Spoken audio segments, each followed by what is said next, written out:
I just knocked the earpiece out of my ear. All I hear is blah blah. Yeah, yeah. I always have to have a mishap when I'm recording with you. I'll say. Oh, wait. You said mishap singular. Oh yeah. I said yes.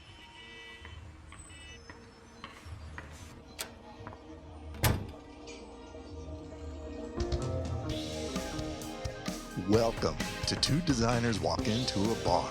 A place where pop culture creatives Discover design icons that make us tick. and we share a few cocktails in the process. Yep. Today we look back on our first season and visit some of our favorite memories and some of the funniest things that we've had conversations about. So grab a cold one, take a stroll down memory lane, and join us here back at the bar. So where do you think the best place to start is? Should we just start at the beginning? Yeah, so, some people have heard already about the inspiration, but to me, I think that's the cool part. Mort Drucker brought us together, right? Absolutely. And he didn't even know it. Well, Do you mean like brought us together to do the podcast, or do you mean originally brought us together? Because I did answer that personal ad that you posted. I said, likes long walks on the beach and Mort Drucker cartoons. So, yeah, he brought us together in the original time, too, as well as this podcast. Yep. And kids, this was before apps and online dating and all that. Todd and I met the old-fashioned way. Yeah, that's true. That's true. But, yeah, the thing that we have is a love of great design, great stories, sometimes the absurd, and mixing all that stuff together, right? Yeah, I guess you could always say that in a nutshell, is a great description for Mad Magazine, which is where we both discovered Mort Drucker's illustration work.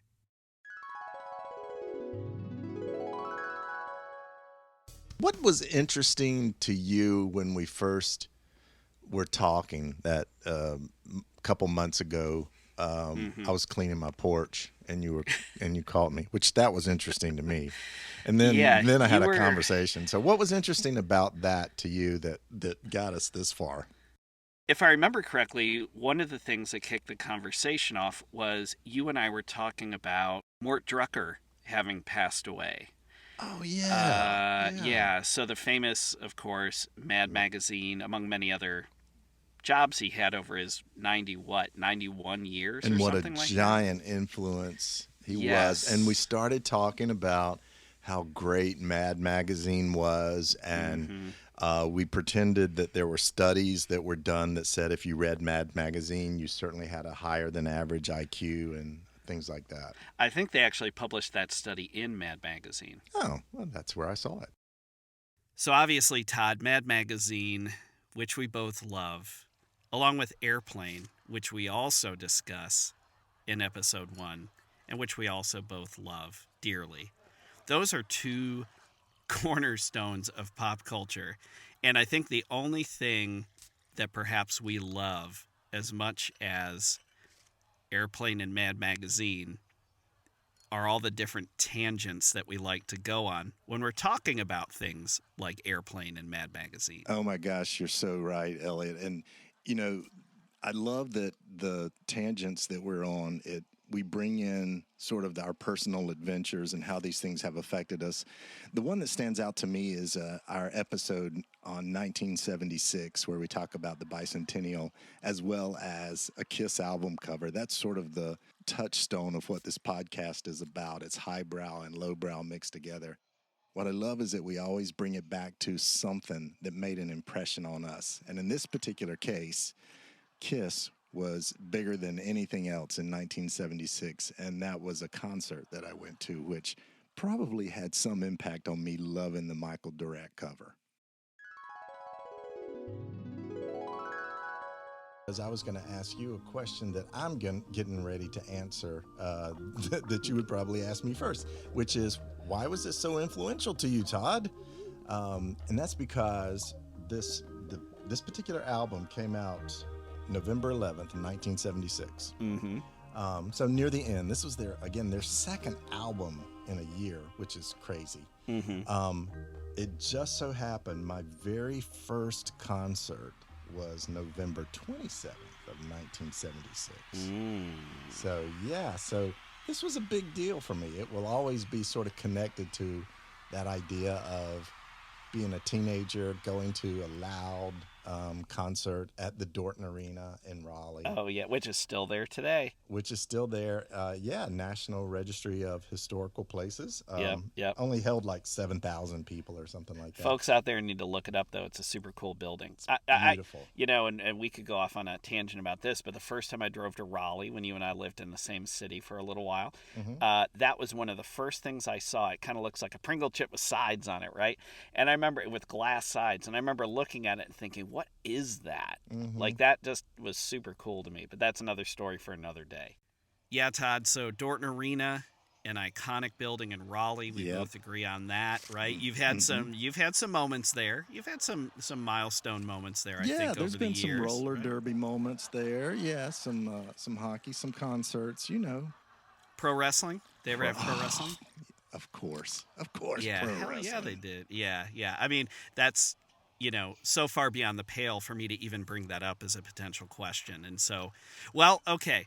So we're talking about an iconic place, Dorton Arena. You have some great memories there. I would argue we also, when I say pro wrestling, this makes me think of Andre the Giant, an icon in pro wrestling, right? Yeah. Okay, which makes me naturally think about who else? Shepard Fairey, right? Yeah, right. Obey and all of that. And which naturally leads me to also think about how he started with Andre the Giant, but then also how he segued into creating an icon out of someone else.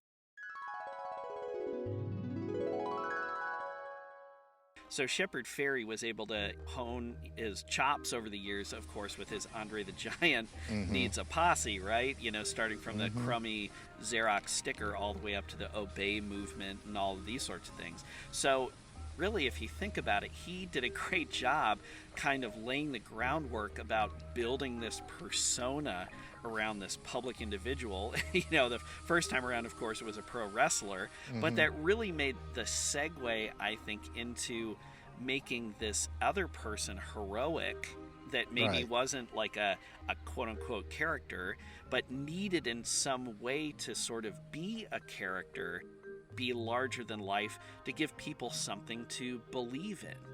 Well, and like the Lester Bill posters, Lester Bill was communicating a concept, right? Yeah. Shepard Fairey was communicating a person with a concept, and you're exactly right. He had to turn a candidate into an icon.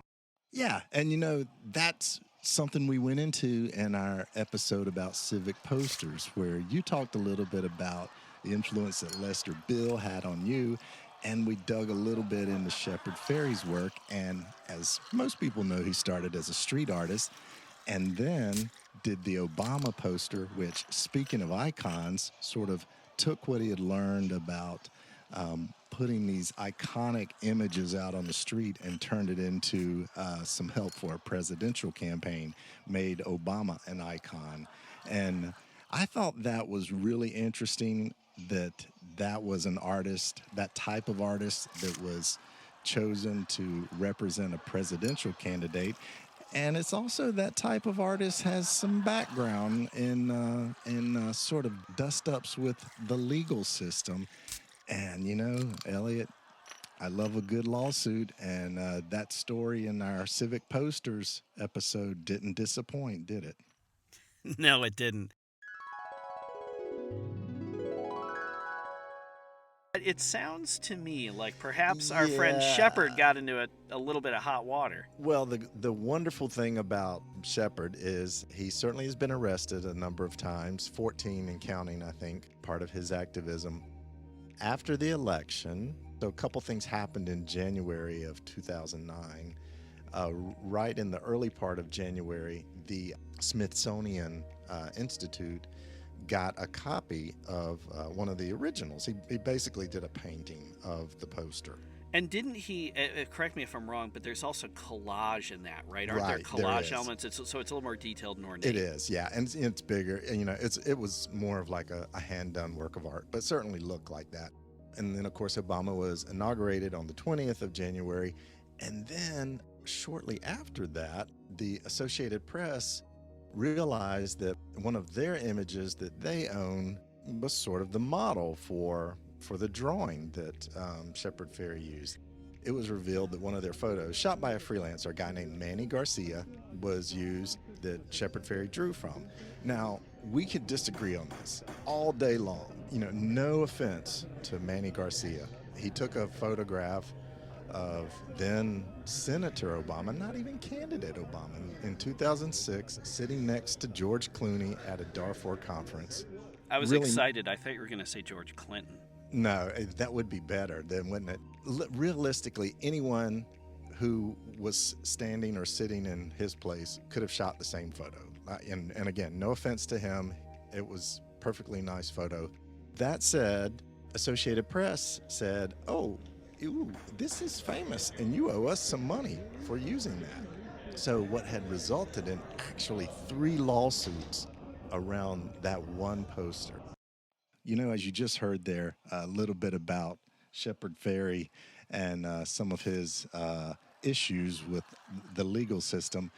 We were talking about how great Lester Bill's posters were, and really the challenge those things were facing when they went out to help spread the good word about power and technology in the plains of the U.S., which really brings us to a mascot that you really fell in love with in our advertising mascots episode, right, Elliot?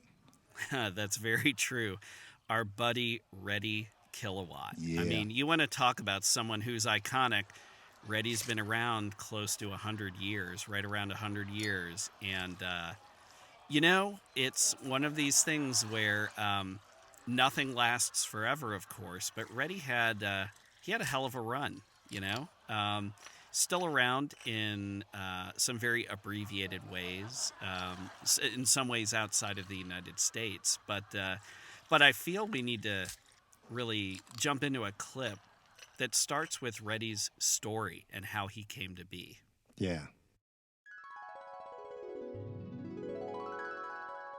So, was Reddy Kilowatt based on a person of some kind, or what was he based on? Okay, so we're going to have the full backstory of this, links to this on our website, because it would take, there is like an encyclopedic answer to this, but I'll try to have the fun sort of, again, it's 2 designers in a bar, right? I'll give you the casual, ham-fisted answer that I'm so good at with pretty much everything I address. He was created basically to sell electricity to farmers. So around 100 years ago, when the Depression had hit, most of the United States outside of urban areas still didn't have electricity. And electricity is sort of going back to my quiz with you about like what powers the radio. You don't see electricity. Electricity is kind of a thing. It's all around us. Okay, so here so was it like in more rural areas, like in the South, where I grew up in the South? Yeah, I mean, it was basically targeting farmers and folks like this, right? So it was like the magic air. It was the magic air that they were trying to market, wasn't it? Something like that, yeah, I think, if you will. Although I don't think, like, Reddy Kilowatt wasn't, a magician in a top hat and a cape who, like, just magically held a light bulb in his hand and it lit up. He actually has lightning bolts for a body, and he actually has little lightning bolt horns, and then he has his ears are sockets from an outlet, and then he has his light bulb nose, like we talked about, and he has little Woody Woodpecker-ish sort of like cartoon gloves and little elf kind of boots, right? He was like a cartoon character. But he put a friendly face on something that was both abstract and potentially super dangerous when you think about it. So anyway, Todd, that was, of course, a very interesting story, the origin of our friend Reddy Kilowatt. But not to be outdone, we also touched on another origin story of someone who is fairly ubiquitous and pretty popular, especially when people get hungry. Yes, Bob's Big Boy, something close to both of our hearts and both of our stomachs. We go a little bit into the origin of Bob's Big Boy, the mascot, the model for that, a couple of different versions that progressed, some East Coast, West Coast fighting. You remember that? And then probably the thing that I think surprised you, Elliot, was when we learned that son of graphic designer Lucian Bernhardt, Manfred Bernhardt, was commissioned to revitalize Big Boy a little bit. And he had some very funny opinions about it. So let's jump into that clip and give it a quick listen. In Burbank in 1955, you're going to find this interesting. Bob laid to rest the original Benny Washam drawing and hired a guy named Manfred Bernhardt. Wait. Name sound familiar? It sounds incredibly familiar. Son of graphic designer Lucian Bernhardt. One of my favorite designers. And so obviously, what do you do if you're the son of a world famous designer? You design a new character for Big Boy, right? So this begs a question. This guy's German. Yeah. He's creative. Yeah. So that's 2 marks in the win column in terms of having an opinion. He had an opinion. He was not impressed with the original Big Boy mascot, saying, and this is a quote, "It was sloppy and had a moronic expression." Todd, speaking of strange and moronic expressions, I think we would be remiss if we did not mention our street culture episode and your friend and mine, Rat Fink. Rat Fink, yes. Who doesn't love Rat Fink? What was cool about that is learning some of all of the bits and pieces that Rat Fink appeared in, all the merchandise that represented the speed and fun in the sun, rebels without a cause in Southern California. So let's hear a little bit about some of what Rat Fink was up to.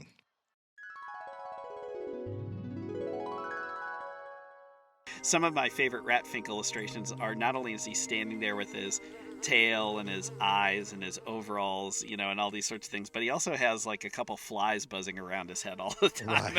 Right. With his crooked teeth hang out. So you think, like, did he roll in something? Is it halitosis? What's going on here? It's just, I love it. It's like, that's again, to me, that's like a Mad Magazine touch. You could draw the character, but I think of all the illustrations I loved in Mad Magazine growing up, and I would look, and always the funniest things, they always like insert a fly or two zipping around in there, and just for that added touch. So obviously everyone knows that Ed Big Daddy Roth was just an extension of Mad Magazine with flies buzzing around Rat Fink, just like you would see in Mad Magazine. That's what really appeals to all of our hearts. Right. And that's part of the origin. And, one thing I found interesting about that episode is I was talking about a Southern California phenomenon, and you were a little further north up on the coast talking about an origin story. Yep, a little farther up the coast, but I would argue just as much humor. And that, of course, is the Screaming Hand, the Santa Cruz Screaming Hand. We both know it. We both love it. And it is also rooted in a little bit of humor. And, we touch on that in our street culture episode as well.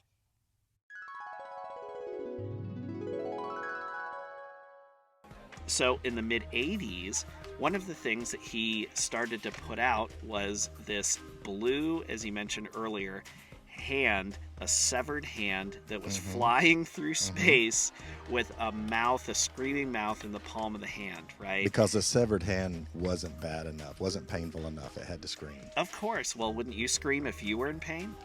Well, I don't have a mouth on my hand either, but yeah.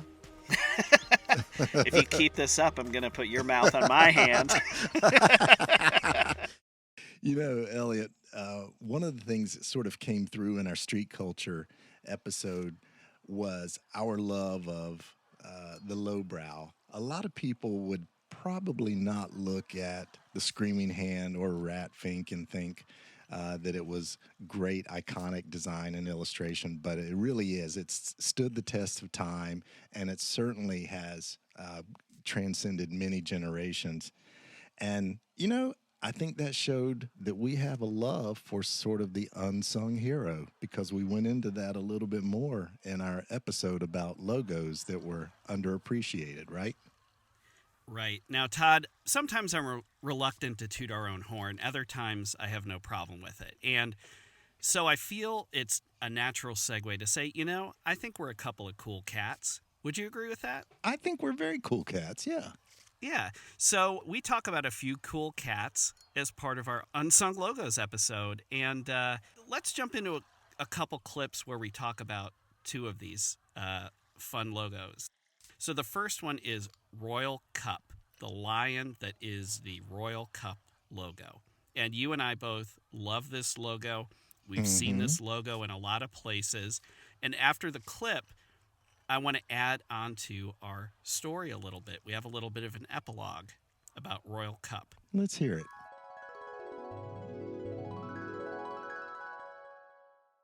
I don't really remember where I first saw this logo. I don't remember if I was staying in a hotel. I see it on trucks all the Yeah, time. yeah. I've definitely seen it on some trucks as well. So I started digging and I started to do a little research. We would cross paths every so often. Right. And, you and the king. Yeah, well, no, it wasn't Elvis. Focus on the lion. Oh, okay. We're talking about lions. Yeah. Todd, I know you love Elvis, but let's focus on the task at hand.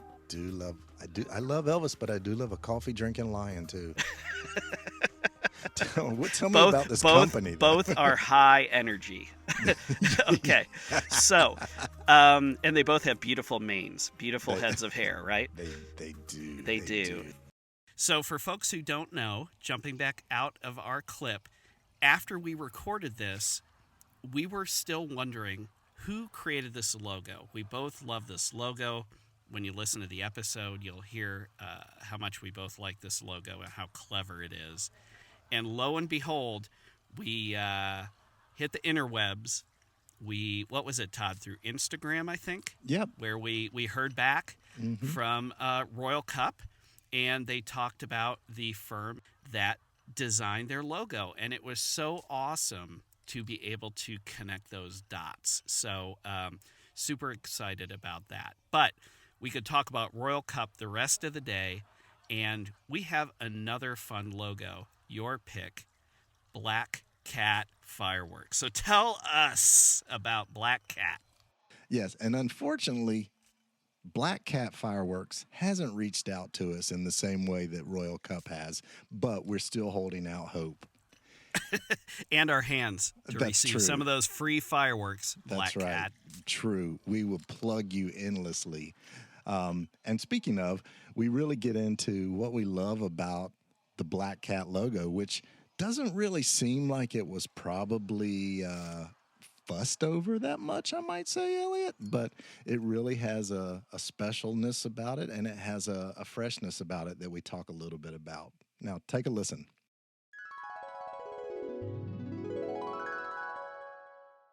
And again, I'm not so clear on what black cats have to do with fireworks, other than the screeching sound, maybe. But if you didn't know, you could think that this logo probably could pass for a rat killer, too. It looks just like that. Well, I would argue a black cat is a rat killer. That's true. So this logo could be as great on fireworks and rat killer, because it looks like, when you look at it, it just looks like excitement and a little bit of scariness. Well, yeah, I would say probably gunpowder is black. Well, okay, maybe that's where it comes from then, right? Yeah, so do you know... And gunpowder kind of has sort of this explosive nature, like this angry cat does. Yeah, and to your point a second ago, a cat screech, when a couple alley cats are getting in a fight, they start caterwauling and they sound like screeching fireworks. Sounds so I think like fireworks. Yeah, I think it's really perfect. Do you happen to know who drew this logo?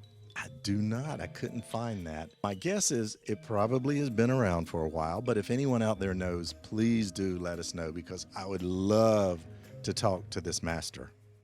For those of you who haven't had a chance to jump back in and listen to all the episodes yet, we hope you enjoyed our episode Flight of the first half of the season. I love it. So all your favorite brews from light to dark, if you will. Mm-hmm. And come on back for the second flight some other time when we talk about the second half of our season. That's right. And don't forget that we'll be back soon with our second season as well. But for right now, hope you enjoyed this flight of our first half and look forward to the next flight. Would you consider these like seasonal brews? I think that's a good idea. I think that's a good way to put it. Yeah. Okay, so our bar now has some seasonal. Like we're always trading up. We're always trying to do something better for you, the listener. It's always for the listener. Always for you, the listener. That's we just give. We're givers. We're just hoping two of our listeners are Royal Cup and Black Cat fireworks because we could really use some free coffee and free fireworks. So we can get jacked up on coffee and shoot off fireworks here in the bar. That would be great. We've been kicked out of worse places. You got that right. So, folks, thanks for hanging out. We look forward to hosting you at our bar again very, very soon.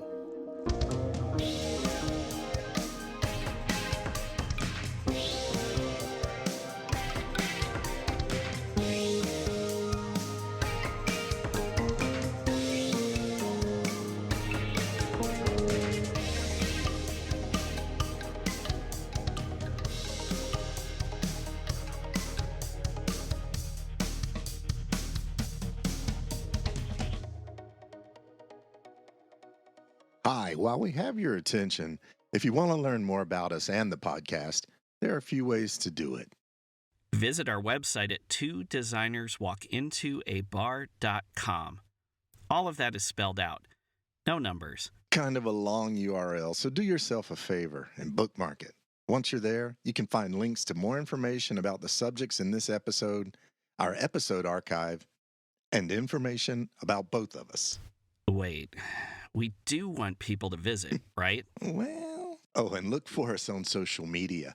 You can find those links on our website as well. And while we're at it, if you have a friend who you feel will dig on our rambling, tell him or her what we're up to. While we can't guarantee that they will remain your friend, we can guarantee that they will listen to at least 30 seconds of whatever episode you send them the link to. That's being a little shameless. And speaking of being shameless, it wouldn't be a proper ask if we didn't mention that if you like what you hear, you can also make a donation via our website. We have a Nigerian prince handling all transactions for us. In fact, he told us to mention that we have stickers to mail to anyone who donates $10 or more. Are we done? We're done.